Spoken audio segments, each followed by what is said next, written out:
So hello everyone, Ananya Agrawal this side, currently a first year MBBS student at VMMC Safdarjung, New Delhi. And आज हम ये discuss करने वाले हैं कि मैंने क्या क्या रिसोर्सेज यूज़ किए अपनी नीट की जर्नी में जिन्होंने मेरे 700 प्लस स्कोर करने में हेल्प करी एंड ऑल्सो तुम्हें काइंड ऑफ एक रियलिटी चेक देने के लिए कि क्या तुम्हें बहुत सारे रिसोर्सेज रखने चाहिए रेफरेंस बुक्स वगैरह या फिर तुम लिमिटेड रिसोर्सेज को भी यूज़ करके अच्छी रैंक ला सकते हो. सो आज हम ये डिस्कस करने वाले हैं. So let's get started. तो ठीक है, पहले मैं तुम्हें एग्जैक्टली बताती हूँ कि मैं कहाँ कहाँ जाती थी. तो एक तो मैं आकाश में एनरोल्ड थी, आकाश फरीदाबाद में. वहाँ पे एज यू नो पीसीबी तो पढ़ाती थे एंड मेरा नॉन अटेंडिंग स्कूल था. तो इंस्टेड ऑफ स्कूल मेरे पास प्राइवेट ट्यूशन्स थी केमिस्ट्री और फिजिक्स की, जहाँ पे थोड़ा सा हाई लेवल पढ़ाते थे. लाइक मेनली वो कोचिंग्स जेई मेंस वगैरह के लिए थी, बट नीट के स्टूडेंट्स भी साथ साथ ही पढ़ते थे. तो एंड ऐसे मेरी कोचिंग में काफ़ी बच्चे थे जो कि सेम चीज़ करते थे कि लाइक आकाश में भी हैं एंड इन्हीं दो ट्यूशन्स जहाँ मैं जाती हूँ वहीं जाते थे. ठीक है, तो ये तो हो गया जहाँ जहाँ मैं जाती थी. एंड फिजिक्स में ऐसा नहीं कि दोनों जगह पढ़ती थी आकाश और ट्यूशन में भी. मैं मेनली ट्यूशन को प्रायोरिटाइज करती थी, जबकि ऐसा नहीं है कि हमारे आकाश के टीचर अच्छे थे, बहुत अच्छे थे वो टीचर. लाइक मैं अपने सारी डाउट टेकिंग वगैरह उनसे ही करती थी. बट ट्यूशन का ये फ़ायदा कि वहाँ पे थोड़ा सा धीरे एंड एक टाइप के बहुत सारे क्वेश्चंस, थोड़े हाई लेवल के क्वेश्चंस ज़्यादा कराते थे. जैसे अगर आकाश में एक हाई लेवल का क्वेश्चन कराया तो ट्यूशन में सिमिलर 2-3 टाइप के कराते थे, थोड़ा थोड़ा घुमा घुमा के. तो इसलिए अब मेरे पास टाइम था, तो मेरा मेन पॉइंट था कि मेरे को अपने आप को बिजी रखना है. ठीक है, स्कूल भी नहीं है तो मैं ट्यूशन ज्वाइन कर रखी थी. एंड ऐसा नहीं है कि ये कोई शॉर्टकट है कि अगर तुम ट्यूशन ज़्यादा ज्वाइन कर लो तो तुम्हारे मार्क्स अच्छे आ जाएंगे. एज आई सेड काफ़ी बच्चे थे सेम चीज़ करते थे. आकाश में भी थे, दो ट्यूशन में भी थे एंड कुछ कुछ ऐसे भी हैं जिनके 400 तक भी नहीं आए नीट में. ठीक है, तो that is completely up to you how you handle that. ठीक है, तो यहाँ दो जगह तो मैं मेनली जाती थी. अब जो जो रिसोर्सेज हैं उसकी प्रायोरिटी ऑर्डर में अगर तुम्हें बताऊं तो मेन तो था मेरा आकाश का मॉड्यूल और ट्यूशन के नोट्स. ट्यूशन के नोट्स में एक्स्ट्रा हाई लेवल के क्वेश्चन होते थे जो कि एक्चुअली रेफरेंस बुक से ही होते थे. जो तुम कह रहे हो ना H C Verma, Solomon's chemistry के या फिर जो भी है हाई लेवल के जो क्वेश्चन एंड रेफरेंस बुक्स होती हैं उनको ही मिला के लाइक तुम्हारे नोट्स बनते हैं. चाहे वो तुम्हारे अब आकाश के नोट्स हो या फिर ट्यूशन के नोट्स हो, notes are very very important because it is a cumulative of all the good question and short form में जो चीज़ें शॉर्टकट जो भी तुम्हारे टीचर्स बताते हैं. तो notes are very very important. And मेरी मेन प्रायोरिटी क्वेश्चन प्रैक्टिस के लिए तो आकाश के मॉड्यूल्स ही रहते थे. ठीक है, तो जो भी जो तुम्हारी कोचिंग है उसके modules should be your first priority. Because तो मैं ये बताऊं कि 90% ऑफ जितने भी कोचिंग है ना, पीडब्ल्यू हो, एलन हो, आकाश हो, उनके मॉड्यूल्स सेम से ही होते हैं, है ना. सेम टाइप के क्वेश्चन को अलग अलग तरीके से पूछते हैं बट क्वेश्चन की वैरायटी सेम से ही होती है. तो आई थिंक कोचिंग में तो मैं एनरोल्ड हूँ तो तुम्हारे कोचिंग के modules are very very important. ठीक है, तो ये तो हो गया, नोट्स और modules are very important. Then high level के क्वेश्चंस प्रैक्टिस करने के लिए, लाइक जो मैं ट्यूशन में हाई लेवल के क्वेश्चंस कर रही हूँ उनकी अगर मेरे को थोड़ी और प्रैक्टिस करनी है या फिर और अच्छे टाइप के क्वेश्चन चाहिए तो मेरी ही कोचिंग में एक कैटलिस्ट नाम की बुक आ रही थी जिसमें अप्रॉक्स 100 क्वेश्चन होते थे पर चैप्टर. तो मैं वो भी कर लेती थी बाद में. But first priority was module. Module तो अंदर से बाहर तक पूरा एक एक क्वेश्चन जब तक खत्म नहीं होता तब तक मैं कुछ नहीं उठाती थी. मॉड्यूल तो पूरा खत्म हो ही जाना चाहिए. एंड उसमें भी कैसे मॉड्यूल को मार्क करना है उस पर मैंने वीडियो बना रखी, ज़रूर देखना कि जब तुम फर्स्ट टाइम कर रहे हो तो लाइक किस किस क्वेश्चन को टिक करना है. Then second revision, third revision. तो मॉड्यूल की तो तुम्हारी नीट से पहले 3-4 बार रिवीजन हो ही जानी चाहिए कि तुम्हें मॉड्यूल का हर क्वेश्चन तुम्हारे अंदर बसा होना चाहिए कि ऐसा क्वेश्चन आ गया तो वो तो सही हो ही जाना चाहिए. बिकॉज उसमें बेसिक से लेके थोड़े टफ तक सारे टाइप के क्वेश्चन होते हैं, है ना. एंड फिर जब मेरे को लगता है मेरा चैप्टर स्ट्रांग हो गया तो मैं कैटलिस्ट पे चली जाती थी लाइक 2-3 महीने बाद, या फिर कोई बड़ा टेस्ट आ रहा है तो उससे पहले कैटलिस्ट में ट्राई कर लेती थी. एंड बायो में MTG फिंगर टिप्स में ट्राई कर लेती थी अपार्ट फ्रॉम कोचिंग का मॉड्यूल.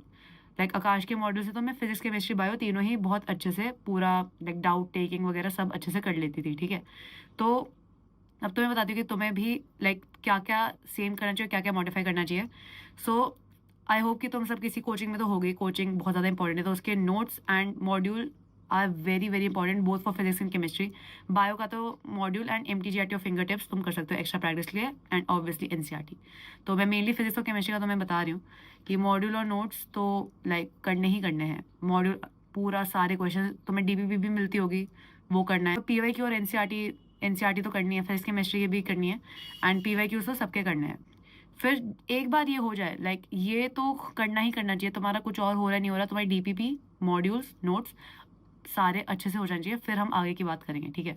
फिर ये हो गया, फिर क्या करना है तुम्हें, लाइक तुम जेई मेंस के पीवाईक्यूज ट्राई कर सकते हो फिजिक्स और केमिस्ट्री के। मैं सीधा रेफरेंस बुक पे जाने के लिए इसलिए नहीं बोल रही हूँ क्योंकि रेफरेंस बुक में लाइक एक टाइप के 50 क्वेश्चन होते हैं एंड थोड़ा टाइम टेकिंग होती है। लाइक इतने सारे क्वेश्चन होते हैं, 1000 क्वेश्चन होंगे एक चैप्टर पे, तो इतना टाइम नहीं होता है ना। तुम्हारा सबसे पहले मॉड्यूल हो जाना चाहिए, फिर तुम्हें फिजिक्स केमिस्ट्री में और प्रैक्टिस करना है, तो like chapter wise JEE main के पीवाईक्यू कर लो। फिर लाइक मैं बता दूँ तुम्हारी रेफरेंस बुक कब काम आएगी, जब तुम्हारा लाइक तुमने पूरा चैप्टर पढ़ लिया, सपोज तुमने रोटेशन पढ़ लिया, बट तुम्हारी रोलिंग के क्वेश्चन गलत हो रहे हैं, तो रोलिंग के बहुत सारे टाइप के क्वेश्चन तुम प्रैक्टिस कर लो, है ना।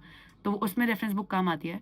एंड लाइक जैसे मेरे लिए कैटलिस्ट थी, वैसे ही तुम्हारे लिए रेफरेंस बुक है ना। कैटलिस्ट में मेरी कोचिंग की थी, बट जरूरी नहीं है कि हर कोचिंग में लाइक अच्छे क्वेश्चंस का ऐसे अलग से पैकेज मिले। लाइक मैं नॉर्मल पैकेज में 200-300 क्वेश्चन हो गए, है ना। प्लस मैं कैटलिस्ट अलग से करती थी एंड मेरे ट्यूशन के नोट्स में भी बहुत अच्छे लेवल के क्वेश्चंस थे। तो लाइक तुम्हारा एक बार मॉड्यूल हो जाए तो तुम रेफरेंस बुक पर जा सकते हो, जहाँ पे तुम जैसे हर टाइप के एक्स्ट्रा क्वेश्चंस प्रैक्टिस करोगे, जहाँ पे थोड़े मुश्किल भी होंगे।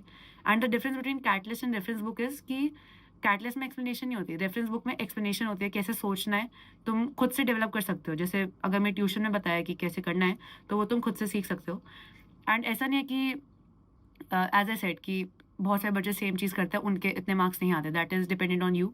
अब ऐसी में मेरी एक फ्रेंड है जिसके 715 थे इस बार, वो लाइक आकाश फरीदाबाद में थी, ट्यूशन नहीं जाती थी, बट वो कैटलिस्ट के मुश्किल क्वेश्चन ट्राई करती थी। अब जो उसका लाइक वो है कंसेप्ट, वो मुझे ट्यूशन में पढ़ाया, उसे नहीं पढ़ाया, उसने वो डाउट मार्क कर लिया, टीचर से समझ लिया, तो सेम ही तो बात हो गई। तो ऐसा नहीं है कि तुम्हारे पास ट्यूशन है तो तुम कुछ नहीं कर सकते, है ना। तो अपने टाइम को कैसे यूटिलाइज करना है वो तुम्हारे ऊपर ही है। तो थोड़ा बता दो कि क्या क्या रेफरेंस बुक तुम देख सकते हो, है ना। अगर तुम्हारे पास मॉडल वगैरह हो जाए, तुम्हें हाई लेवल जाना है थोड़ा, तो डीसी पांडे या एचसी वर्मा ट्राई कर सकते हो। आई थिंक डीसी पांडे थोड़ी बेटर होगी फिजिक्स के लिए, एंड केमिस्ट्री के लिए एमएस चौहान, ओपी टंडन, इन सब चीज़ों के लिए जा सकते हो। बट फिर से रिपीट करूँगी, कोचिंग की जो मॉड्यूल्स हैं दैट इज़ फर्स्ट प्रायोरिटी, अंदर बाहर तक पूरा। एंड एक फंडा जो कि ऑब्वियसली अप्लाई होता है, दैट इज़ कि बहुत सारे रिसोर्सेज एक एक बार मत करो, एक रिसोर्स को 3 बार ढंग से कर लो कि उसका हर क्वेश्चन तुम्हारे अंदर हो, है ना। ऐसे पूरा अच्छे से उसको प्रिपेयर करना है। कैटलिस्ट भी मैंने ऐसा नहीं एक बार सॉल्व करिए, उसके इंपॉर्टेंट क्वेश्चन में मार्क कर रखे थे, एंड टेस्ट से पहले अगर ये मॉड्यूल रिवाइज हो चुकी है तो मैं कैटलिस्ट रिवाइज कर लेती थी। एंड ऐसा भी पॉइंट आ सकता है जैसे कि स्टार्टिंग के बायो के चैप्टर्स है, तो तुमने ज़्यादा कर लिया तो तुम और क्वेश्चन प्रैक्टिस कर लो, है ना। लाइक एक ऑर्डर में चलना है, कोचिंग का module first priority, notes and coaching का मॉड्यूल साथ में फर्स्ट प्रायोरिटी, है ना। एनसीईआरटी भी कवर करनी है, एनसीईआरटी के क्वेश्चंस भी करने हैं, फिर जाके तुम रेफरेंस बुक वगैरह पे जा सकते हो। और तुम्हें किसी भी चीज़ के फोमो में नहीं बहना है कि वो तो ये किताब कर रहा है मुझे भी लेनी चाहिए, नहीं। मेरी ये लाइक ऑर्डर याद रखो, notes and module first priority, then तुम्हारे एनसीईआरटी देख लो एक बार, देन और क्वेश्चन चाहिए, तुमने अभी अभी मॉड्यूल सॉल्व किया, तुम्हें लगता है और प्रैक्टिस चाहिए तो रेफरेंस बुक पे जा सकते हो, जेई मेंस पे जा सकते हो। ऐसा भी कर सकते हो, रेफरेंस बुक से अपने वीक टॉपिक स्ट्रॉन्ग करके जेई मेंस को तुम एज चेकिंग यूज़ कर लो कि मुझे कितना समझ आया है, क्या मैं हाई लेवल के क्वेश्चन कर पा रहा हूँ नहीं। तो ऐसे जाना है, ठीक है। पूरी रेफरेंस बुक को लाइक ख़त्म करने की नीड नहीं है, ये स्ट्रैटेजी यूज़ करो, जो वीक है उसको रेफरेंस बुक से देखो, एक्स्ट्रा क्वेश्चन प्रैक्टिस की कहीं नीड है तब रेफरेंस बुक पे जाओ, वरना तुम्हारी मेन प्रायोरिटी तो सामने ही है ना, एनसीईआरटी, नोट्स, मॉड्यूल, ठीक है। सो इतना भी कुछ कॉम्प्लेक्स नहीं है, बहुत सारे रिसोर्सेज लेने की अगेन नीड नहीं है। लिमिटेड रिसोर्सेज को अच्छे से यूज़ करो, तुम्हारे कोचिंग के मॉड्यूल्स वगैरह अच्छे हैं, लाइक ट्रस्ट रखो रिसोर्स पे, ठीक है। मेरा भी सिलेक्शन हुआ है, कोई बच्चा पीडब्ल्यू से, उसने भी उन्हीं रिसोर्सेज को ढंग से यूज़ करके उसकी भी उतनी रैंक आई है। मतलब कि तुम्हें तुम्हारे ऊपर डिपेंडेंट है कि तुम रिसोर्सेज को कैसे यूज़ करो, ठीक है। So I think this was all for today. ज़्यादा कुछ बताने को है नहीं, काम करते रहो, हार्ड वर्क करते रहो, and all the best. Thank you and have a nice day.